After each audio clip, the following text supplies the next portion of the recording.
한 청년이 전철을 타고서 친구와 장난을 하다가 머리카락이 출입문 왼쪽 문에 끼어버리고 말았습니다. 머리카락을 뽑아버릴 수도 없고 난감해하고 있는데 옆에 있던 친구가 웃음을 꾹 참고 말했습니다.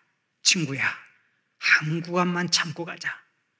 다음 구간에서 출입문이 열리면 자동으로 해방이 되지 않겠니? 그 청년은 힘이 들었지만 친구의 말을 듣고 위안을 얻었습니다. 한 구간만 가면 해방이라고 하는 생각에 꾹 참고 가는데 그 다음 정차하는 역에 이르자 이렇게 안내방송이 흘러나왔습니다. 다음 내리실 역은 오른쪽 문입니다. 이 청년은 왼쪽 문에 끼어 있는데 오른쪽 문이 열린다는 것입니다. 얼마나 억울했겠습니까? 그러자 그때까지 빙긋빙긋 미소만 짓던 승객들이 와 하고 폭소를 터뜨리고 말았다는 이야기가 있습니다. 우리네 인생이 마음먹은 대로 안 되고 자꾸 틀어질 때가 참 많습니다. 이런 것을 가리켜 머피의 법칙이라고 말하죠. 머피의 법칙은 잘못될 가능성이 있는 것은 어김없이 잘못되어 간다라는 의미로 서양에서 흔히 사용되는 얘기인데 예를 들면 다음과 같은 일을 말합니다. 버터를 바른 빵을 떨어뜨리면 언제나 버터가 발라진 쪽이 바닥으로 떨어진다. 큰 맘 먹고 자동차를 세차하면 꼭 비가 온다.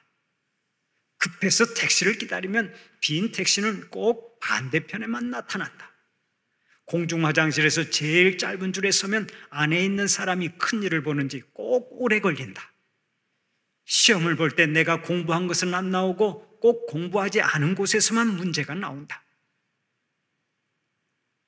인생살이가 자꾸 틀어지고 마음먹은 대로 되지 않는 현상을 고발하는 얘기입니다마는 실제로 우리는 뜻하지 않은 어려운 일을 당할 때가 참으로 많이 있죠. 오늘의 본문에 나오는 사도 바울과 그 일행이 겪은 사건이 그와 같습니다. 바울은 열심히 복음을 전했습니다. 그런데 복음을 거부하던 유대인들이 바울을 고소를 해서 바울이 재판을 받게 되었습니다. 뜻하지 않은 일이 생긴 것입니다. 그러나 그때 바울은 로마의 시민권을 가지고 있던 터라 로마에 가서 재판을 받고자 요청을 했고 바울은 로마로 향하게 되었습니다.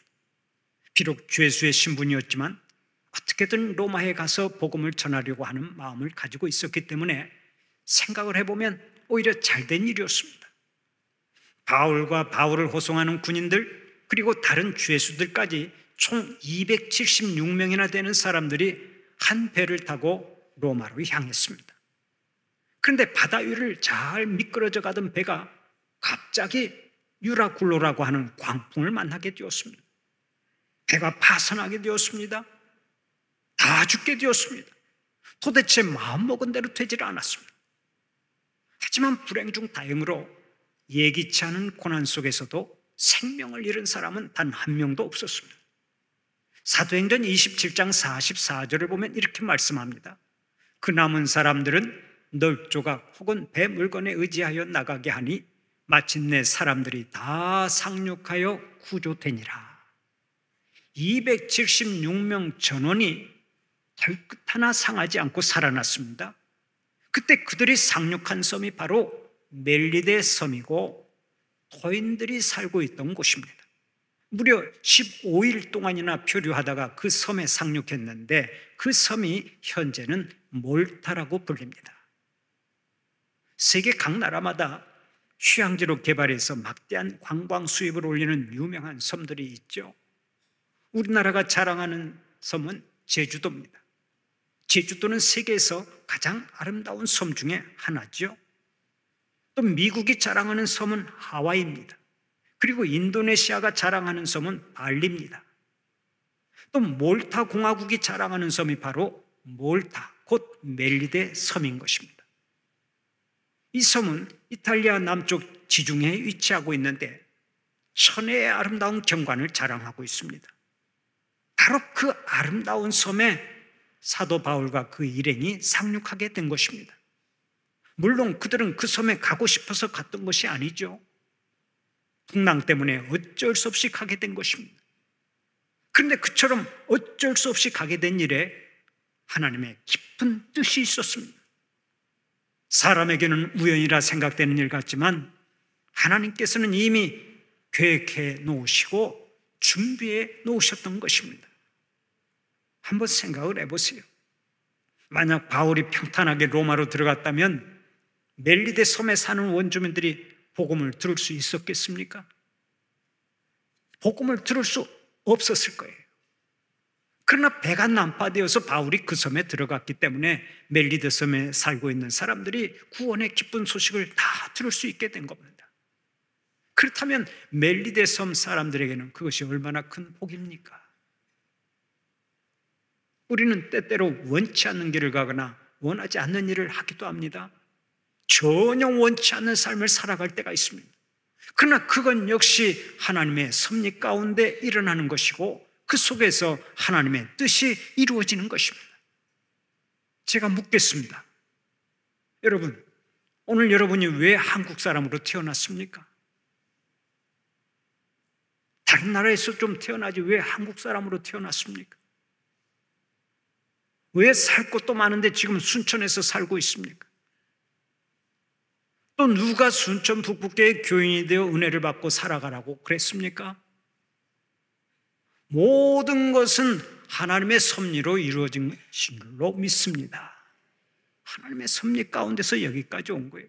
하나님이 원하시는 바가 있어서 나를 여기에 세우시고 지금도 나를 통해서 일하시고 나를 통해서 영광 받으시는 줄 믿으시기 바랍니다. 우리가 한 생을 살면서 마음대로 안 되는 일을 얼마나 많이 경험하는지 모릅니다. 나의 뜻대로 안 되는 일들이 셀 수 없이 많습니다. 예를 들어 봅시다. 지금 여러분의 배우자가 된 사람을 한번 생각해 보세요. 여러분이 최초로 결혼하기를 원했던 사람이 지금의 배우자입니까? 말이 없으신 것 보니까 대부분이 그렇지 않은 걸로 생각이 됩니다. 어렸을 때 유치원 다닐 때 옆집 순이하고 결혼하고 싶었는데 그것이 안 이루어졌잖아요. 하나님께서 예배해 놓으신 분이 따로 있었던 거예요. 또 여러분이 다니고 있던 직장이 어려서부터 간절히 원했던 직장입니까? 지금 여러분이 살고 있는 집이 어려서부터 꼭 살고 싶어 했던 집입니까? 그리고 자녀들도 여러분이 원하는 대로 낳고 생김새도 여러분이 원하는 대로 다 아름답고 멋지게 만드셨습니까? 그렇지 않을 것입니다. 어느 도시에 양쪽 눈썹이 아래로 축 처진 여인이 있었습니다.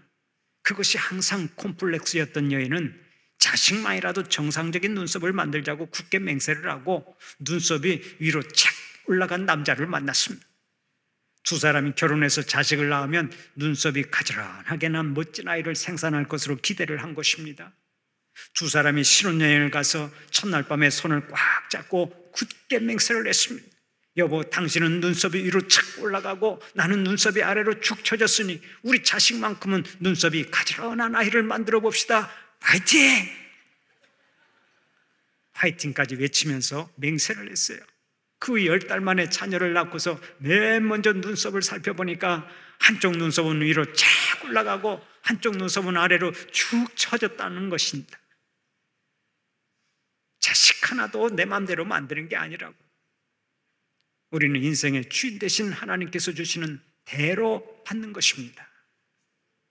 우리 교회 한 권사님은 아들만 둘을 낳고 키웠는데 아무래도 딸이 하나 있어야 좋을 것 같아서 큰 맘 먹고 아이를 가졌습니다. 그런데 10달 뒤에 아들 쌍둥이가 나와버렸어요. 딸 하나 키워보는 것이 최고의 소원이었는데 그것이 마음대로 되지 않아서 지금 아들만 넷을 키우느라고 얼마나 고생이 많은지 모릅니다. 자식 하나 내 마음대로 생산하지 못하고 자식의 눈 크기 하나도 내 마음대로 정하지 못하는 것이 우리네 인생입니다. 그런데도 우리들 가운데는 오직 자기의 힘과 지혜만으로 자기 인생을 만들어가는 것처럼 큰 소리치는 사람들이 있습니다. 이 사람들은 아직 인생이 뭔가를 몰라서 그러는 것입니다. 한번 생각해 보십시오. 어떻게 모든 것을 내 마음대로 알 수 있습니까? 우리는 오직 하나님의 섭리를 따라 존재하고 하나님의 섭리를 따라 세움받고 하나님의 섭리를 따라 오늘 또 여기에서 일하는 줄 믿으시기 바랍니다. 하나님의 섭리를 따라 멜리데 섬에 도착한 바울과 그 일행은 본의 아니게 원주민들의 도움을 받게 되었습니다. 그들이 섬에 도착했을 때 비가 오고 날이 무척이나 추웠습니다. 먹을 것도 없고 추위를 막을 것도 없었습니다. 그때 원주민들이 불을 피워서 그들을 도와주었습니다. 특별한 사랑을 받은 것입니다. 이것이 얼마나 감사한 일입니까? 우리는 가끔 주위 사람들로부터 알 수 없는 핍박을 받을 때가 있습니다. 그 사람이 왜 나를 미워하는지 이유를 알지 못할 때가 있습니다. 눈에 가시처럼 찌르고 고통을 주는데 얼마나 힘든지 알 수가 없습니다. 그러나 정반대의 경우도 있습니다. 아무런 조건 없이 나를 도와주고 나에게 사랑을 쏟는 사람이 있습니다. 때때로 나에게 물질로도 도와주고 먹을 것도 가져다 주고 내가 가는 길을 열어줍니다. 참으로 놀라운 일이죠.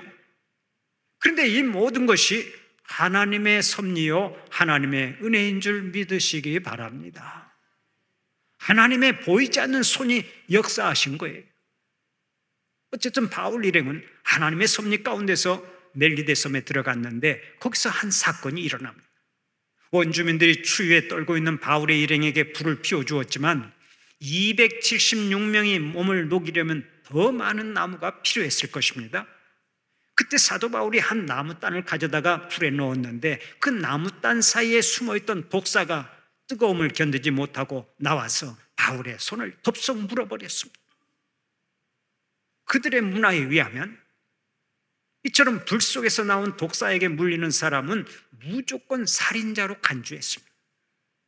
살인죄를 지었으니까 신의 심판을 받아서 뱀에게 물려 죽는다는 것입니다. 그 사람들은 죄를 범하면 반드시 벌을 받는다고 하는 인과응보의 사상 속에서 살았습니다. 그러나 이는 아주 잘못된 생각이죠. 인과응보의 논리를 무시할 수는 없지만 어려운 일을 당하는 모든 사람에게 인과응보의 논리를 적용시키면 큰 문제가 생기는 것입니다. 만약 인과응보의 논리대로 이해한다면 병원에 입원 중인 사람들은 다 죄를 지은 사람들이고 돈을 잘 쓰고 활개치는 사람은 다 의로운 사람들이라고 하는 해석이 나옵니다. 그러나 여러분 어디 그렇습니까? 오히려 남을 등쳐먹고 못된 짓 하는 사람들이 거리를 활보하는 경우가 많이 있습니다. 그러므로 고난을 당한 사람들을 다 죄인이라고 몰아붙이는 것은 분명 잘못된 해석인 거예요. 물론 죄를 범한 것 때문에 어려움을 당하는 사람들도 있습니다. 죗값을 받고 사는 사람들이 있어요. 그러나 좋은 일을 하고도 어려운 일을 당하는 사람들이 많습니다. 착하고 의로운 일을 많이 하고서도 어렵게 사는 사람들이 얼마든지 있을 수 있다는 얘기입니다. 그러므로 원주민들처럼 고난당한 사람에게 죄를 범해서 그렇지 하고 말해서는 안 되는 거라고요. 그러면 사람들이 시험에 들기 쉬운 거라고요. 어떤 목사님이 교회를 개척하고 힘들게 목회하다가 쓰러졌습니다. 병원에 입원하게 되었습니다. 그때 교인들이 병문안을 와서 기도하는데 한 성도가 이렇게 기도했답니다.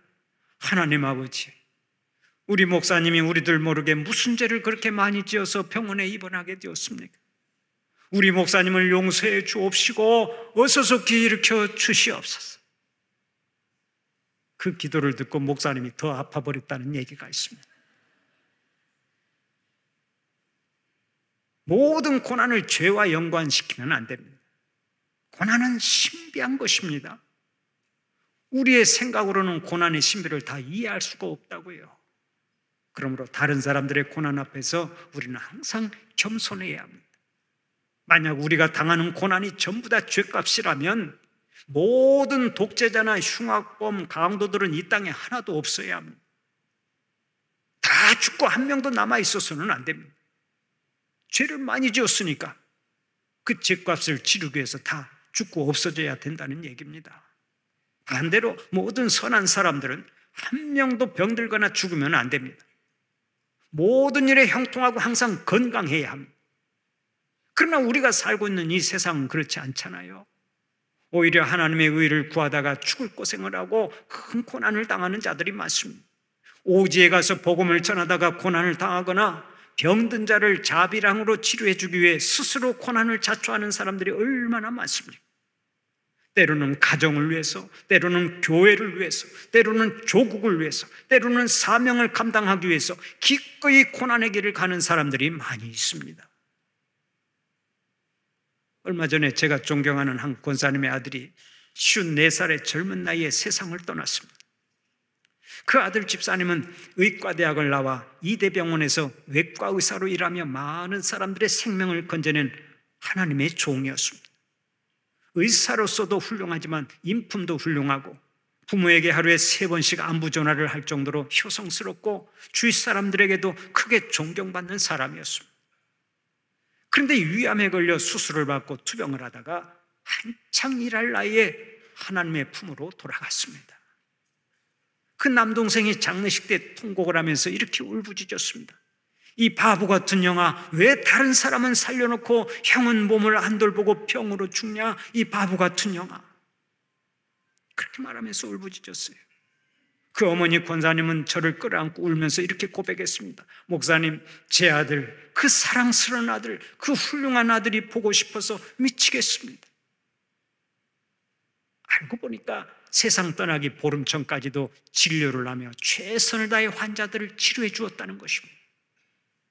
그는 훌륭한 사명자요, 훌륭한 가장이요, 훌륭한 아들이었습니다. 그런데도 그 집사님이 또 가족이 당한 고난은 얼마나 컸는지 몰라요.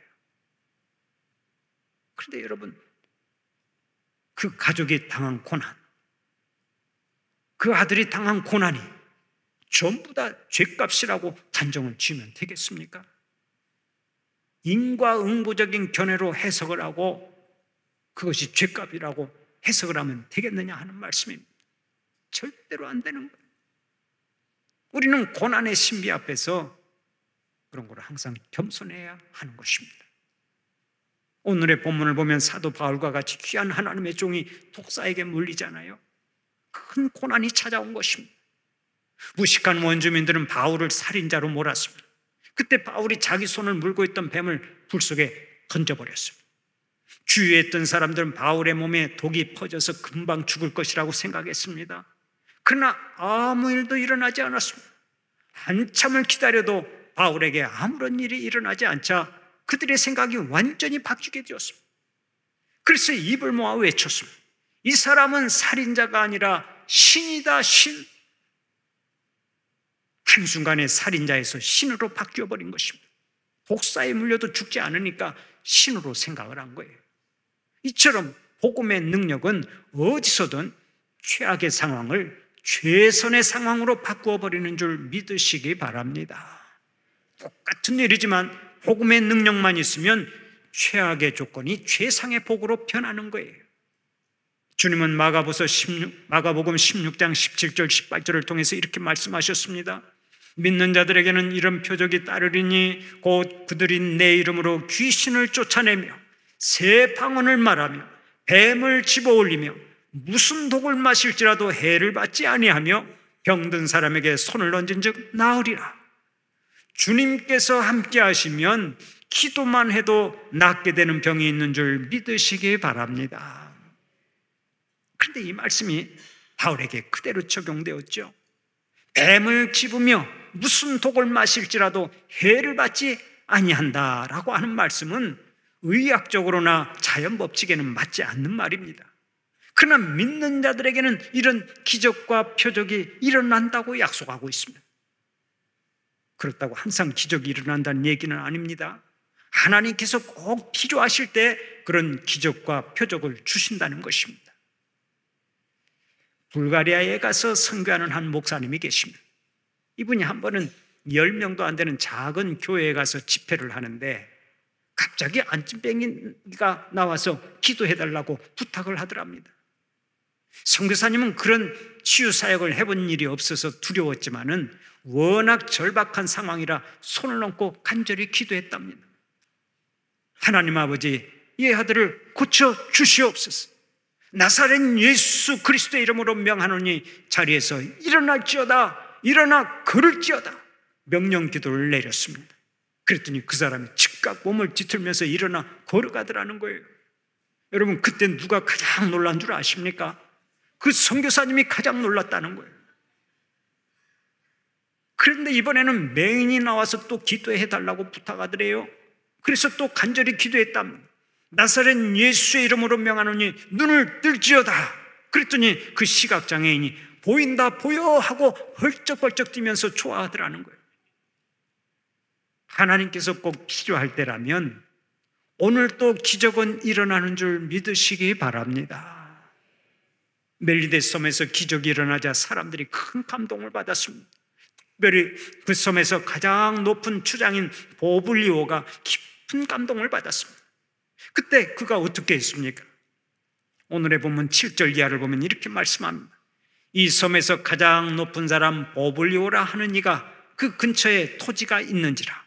그가 우리를 영접하여 사흘이나 친절히 머물게 하더니 보블리오의 부친이 열병과 이질에 걸려 누워있거늘 바울이 들어가서 기도하고 그에게 안수하여 낫게 하매 이러므로 섬 가운데 다른 병든 사람들이 와서 고침을 받고 후한 예로 우리를 대접하고 떠날 때 우리 쓸 것을 배에 실었더라. 바울이 독사에 물렸어도 아무런 해를 받지 않자 그 소문이 금방 섬 전체로 퍼져나갔고 바울은 졸지에 유명한 사람이 되었습니다. 그래서 그 섬에서 가장 높은 사람인 보블리오가 바울 일행을 영접해서 사흘 동안이나 친절하게 대해 주었습니다. 그때 마침 보블리오의 부친이 열병과 이질에 걸려서 누워 있었습니다. 그의 병이 열병과 이질이라고 진다는 것을 보면 본서 사도행전을 기록한 누가의 직업이 의사였다고 하는 사실을 확실하게 뒷받침해 주지요. 어쨌든 추장의 아버지가 병으로 고생을 하고 있었는데 사도 바울이 안수를 하자 그 병이 순식간에 떠나버렸습니다. 그러자 섬에 있는 다른 환자들도 우르르 몰려와서 안수기도를 받고 전부 다 나아버렸습니다. 여기서 우리는 병 고침의 방법에 대해서 생각해 볼 필요가 있습니다. 병은 어떻게 고칠 수 있습니까? 먼저 약을 먹고 고침받을 수 있습니다. 약도 하나님께서 주셨기 때문입니다. 다음으로 병원에서 수술을 받고 고침을 받을 수 있습니다. 의사도 역시 하나님께서 세우셨기 때문입니다. 그러나 안수기도를 받고 고침받을 수도 있습니다. 이 사실을 믿으시기 바랍니다. 야고보서 5장 14절 15절을 보면 이렇게 말씀합니다. 너희 중에 병든 자가 있느냐? 그는 교회의 장로들을 청할 것이요 그들은 주의 이름으로 기름을 바르며 그를 위하여 기도할지니라. 믿음의 기도는 병든 자를 구원하리니 주께서 그를 일으키시리라. 혹시 죄를 범하였을지라도 사하심을 받으리라. 아멘. 이 말씀에서 병든 자를 낫게 하고 일으키는 자가 누구라고 말합니까? 바로 우리 주님이십니다. 사람이 병을 낫게 하거나 사람이 일으키는 게 아니라 만병의 의사가 되시는 우리 주님께서 고치신다는 것입니다. 우리는 다만 주님이 병을 낫게 해주실 줄로 믿고 안수하며 기도할 뿐이죠. 그러므로 보블리오의 아버지의 병을 낫게 해주신 분도 우리 주님이시지 사도 바울이 아닙니다. 바울은 믿음으로 안수하고 기도했던 것뿐입니다. 보블리오는 자기 아버지가 깨끗이 치유되자 기뻐하며 감사했습니다. 그리고는 다른 사람들도 다 데려와서 함께 고침을 받고 함께 복을 받게 했습니다. 바로 이것이 성도들의 삶이 되어야 할 줄로 믿습니다. 내가 만난 예수를 소개하고 내가 체험한 예수를 만나게 하고 내가 받은 복을 함께 누리게 하는 것이 우리 모든 크리스찬의 사명인 줄 믿으시기 바랍니다. 바울은 처음에 왜 멜리데 섬에 상륙하게 되었는지를 몰랐습니다. 그러나 훗날 그 섭리를 알았을 거예요. 그가 표류하다가 섬에 들어감으로 인해 그 섬에 있는 사람들이 다 예수를 믿고 병도 고침받고 새로운 삶을 살아가기 시작했습니다. 하나님은 멜리데 섬의 사람들을 구원하기 위해서 사도 바울을 그 섬으로 들어가게 하신 것입니다. 하나님의 섭리가 얼마나 놀랍고 오묘합니까? 그런 의미에서 바울이 멜리데 섬에 들어간 것은 우연이 아니고 필연이었다. 이렇게 해석을 해야 마땅한 것입니다. 우리가 인간의 눈으로 보니까 우연이지 하나님의 시각으로 보면 모든 것이 필연입니다. 그렇다면 오늘 우리의 만남도 우연이 아니고 필연인 줄 믿으시기 바랍니다. 하나님의 섭리 가운데서 꼭 만나야 할 사람들을 우리가 지금 만나서 함께 교회를 섬기는 거예요. 그러므로 그 하나님의 섭리를 생각하는 우리는 언제나 합력하여 선을 이루고 하나님의 영광을 높이 드러내는 자들이 되어야 합니다. 그런 의미에서 한번 따라서 해봅시다. 우리의 만남은 우연이 아니다, 필연이다. 합력하여 선을 이루고 하나님의 영광을 높이 드러내자. 아멘입니까? 우리의 만남은 우연이 아니기 때문에 가수 노사연 씨가 그렇게 나와서 노래하는 거예요. 우리의 만남은 우연이 아니라. 하도 사람들이 우연이라고 말하니까 그 우연이 아니라고 노래하면서 필연이라고 말하면서 합력하여 선을 이루자고 하는 거예요. 하나님께서 우리에게 귀한 만남을 주셨으니까 그 만남을 주신 하나님의 그 섭리를 생각하면서 우리는 언제나 합력하여 선을 이루고 살아야 될 줄로 믿습니다. 다음으로 우리가 생각해야 할 것이 있습니다. 하나님은 우리의 건강과 성공과 형통을 통해서도 일하시지만 동시에 우리의 질병과 실패와 좌절을 통해서도 일하신다는 것이 그것입니다. 사도 바울을 보세요. 바울은 감옥에 들어가기도 하고 배가 파선해서 멜리데 섬에 들어가기도 했습니다. 그런데 바로 그 실패의 자리에서도 놀라운 역사를 펼치셨습니다.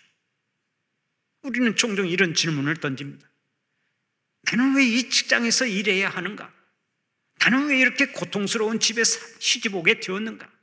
나는 왜 이렇게 가난한가? 나는 왜 병원에 입원하게 되었는가? 나는 왜 사고를 당했는가? 나는 왜 지금 선교지를 향해 가게 되었는가? 이 질문에 대한 아주 분명한 답이 있습니다. 오늘 내가 가난하든지 부유하든지 높은 자리에 있든지 낮은 자리에 있든지 건강하든지 병들었든지 서울에 있든지 지방에 있든지 그 어디에 있든지 간에 하나님은 바로 그 자리에서 복음이 전파되고 하나님의 영광이 높이 드러나기를 원하신다는 것입니다. 예수 믿는 사람들 가운데는 두 부류의 사람들이 있습니다. 그 중에 하나가 미니멈 크리스찬, 최소 크리스찬이고 또 하나는 맥시멈 크리스찬, 최대 크리스찬입니다. 어떤 사람은 예수를 믿는데 간신히 구원만 받습니다. 교회에 올까 말까 망설이다가 겨우 나오지만 그 이상은 아무것도 없습니다. 항상 예배가 빨리 끝나기만 기다립니다. 이런 사람은 하나님께서 주시는 엄청난 복을 받아본 일이 없고 본 적도 없습니다. 오직 미니멈으로만 믿는 거예요.